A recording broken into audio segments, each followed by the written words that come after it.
Many believe religion ignites wars. Others shout it's for oil. They proclaim justice from rooftops, echoing slogans sold to them by forces they don't fully understand. But let me tell you this, when a fire starts, it isn't always the flames in the desert that should concern you. It's the hand that lights the match. The hand you never see. The one cloaked in silence and strategy. This isn't a tale of conspiracy. It's a meditation on clarity. Take Israel and Iran, two nations often locked in geopolitical tension. The motivations, on the surface, may appear rooted in ideology or defense. But what if it's deeper? What if the real fuel is power, the silent, intoxicating force that bends minds, shapes policies, and rearranges the very air in a room when someone who holds it walks in? Faith may be honored in churches, mosques, and synagogues. But power? Power is revered everywhere, from the boardroom to the bedroom, from the political stage to the family table. It whispers its doctrines softly. Most of us submit without realizing it. Why do we crave promotion? Why must we be feared, respected, acknowledged? It's not money alone. It's not just influence. It's the feeling of mattering, of having authority. You know it when someone listens as soon as you speak. When someone is afraid to lose you. When people reshape their truths just to stay in your orbit. That is power. And the most terrifying kind of power? The one that doesn't shout. Power, when genuine, moves without force. Like silence, it doesn't explain itself. It simply alters the environment. It makes the air thicker. It changes people. Israel's fears aren't just about military threats. Iran's posture isn't only about defense. Beneath the diplomatic gestures and defiant speeches lies a shared fear, the fear of fading into irrelevance. Of being forgotten. When nations feel unseen, they don't whisper, they launch missiles. And this isn't just about nations. This mirrors your life, too. How many arguments have you had not because someone was wrong, but because you needed to feel heard? How often has pride kept you in a conflict long after the truth became irrelevant? A spouse who needs control to feel respected. A manager who hoards responsibility not because the team can't handle it, but because sharing feels like losing. Power isn't just in palaces. It's in everyday moments. The need to dominate, even in silence. We worship power in disguise. In likes on a post. In the validation that comes from someone watching your story, reacting to your message, admiring your image. But what you truly seek isn't attention. It's evidence. Evidence that your existence has impact. That your presence affects the world.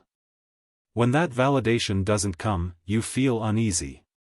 Not because you're addicted to technology, but because you crave the sense of power. And here lies the danger. When we begin to worship power, we justify lies, wear masks, betray families. We preach integrity but sell truth for applause. We tell ourselves it's for survival. For honor. For faith. But the true God behind many actions? Power. Look around you. A teacher shames a student to retain control. A politician utters a phrase that burns cities. A spiritual leader manipulates followers under divine pretense. The hunger to feel powerful enslaves us. You think you're chasing influence. But often, it's influence that owns you. Your emotions are no longer your own. Your value is determined externally. Let me tell you a story. A man climbed a mountain to meet a wise sage. He said, "I want to be strong. I want to lead. I want people to listen to me." The sage smiled. "Then become still. And in that stillness, let your presence rise." The man didn't understand. So the sage took him to a river, wild and forceful, carving mountains. Yet silent. "This," the sage said, "is real power. It doesn't demand attention. It creates its own path.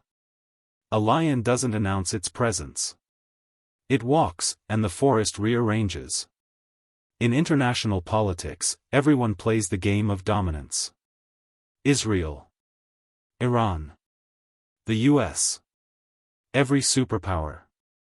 But beneath all the speeches and sanctions lies one simple human truth: fear. The fear of being forgotten. The fear of being powerless. Before we analyze missiles, before we critique governments, we must ask ourselves, where have we launched our own attacks? Where have you used silence as punishment? Where have you distorted truth out of love? Where have you withheld kindness because you held the cards? Power is in your bloodstream. Only when you understand your hunger for it can you begin to transcend it. Can you stop worshipping a silent God who never gave you peace? Because the fear of being unseen is not merely geopolitical. It's deeply human. It's why nations scream. It's why lovers argue. It's why children misbehave. Have you ever felt invisible in your own family? The child who did everything right but never heard, "I'm proud of you." Have you poured your soul into your art, your work, your care, and received silence in return? Sometimes, invisibility hurts more than hate. Because at least hate recognizes your presence. People who feel unseen don't always cry. Sometimes they rebel. Sometimes they rage. Sometimes they go to war. A child screams not to hurt the parent, but to be seen.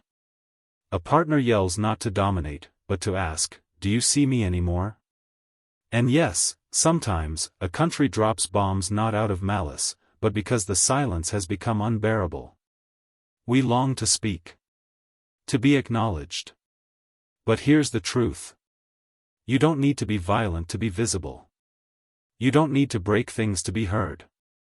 You don't need to raise your voice to raise your truth. True power is not in the volume. It is in the depth. To walk into a room and shift its energy without a word. To live so fully, so sincerely, that others feel your presence even in your absence. And if you think, "But I am invisible, and no one sees my worth," remember this. Stars shine just as bright in daylight. You just can't see them because the world is too bright. Your invisibility is not always a sign of your weakness. It may be a sign of your preparation. Don't let the fear of being overlooked make you abandon who you are. Don't sell your peace for recognition. Because when your light is real, it doesn't beg for a spotlight. It finds its way through the cracks. Now, back to Iran. Iran's nuclear ambitions may look like aggression. But what if they are a silent volcano? Calm on the outside. But deep beneath, pressure builds. Not to destroy, but to never bow again. Nuclear power isn't just a weapon. It's a message. A declaration: we will not be erased. That is what true power aims to do. Not to conquer, but to ensure survival without begging. You don't need to love Iran's strategy. But you must understand its intention. It's not about starting war. It's about never kneeling again. And this lesson applies to your life, too. Have you ever worked in silence, only to watch others be praised? Have you ever loved someone deeply, only to be treated like a shadow? Maybe your power isn't loud because it isn't ready. Maybe it's building. Let others ignore you. Let them laugh. When you rise, you won't need permission. Building power is not about making weapons. It's about crafting identity. Independence. Quiet resilience. Iran is simply saying what many of us feel: you don't define me. I will define myself. This is not rage. This is clarity. The puppeteers who pull strings of conflict rarely wear uniforms. They don't make speeches. They operate in shadows. They aren't politicians. They are systems. Networks. Machines of influence. And while the media shows fireworks, while Israel attacks or Iran threatens, the deeper truth hides: wars are rarely about what they seem. They are rarely about land. They are more often engineered dances of insecurity and survival. You don't have to play that game in your life. Stop begging for a seat at someone else's table. Build your own. Stop seeking applause.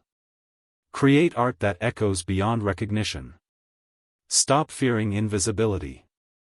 Let your silence speak. Because real power builds, it waits, and when the time is right, it changes the landscape forever. That is your power. That is your volcano. And when you rise, rise with purpose. Let the world remember the day they thought you were done. And discover you were just beginning.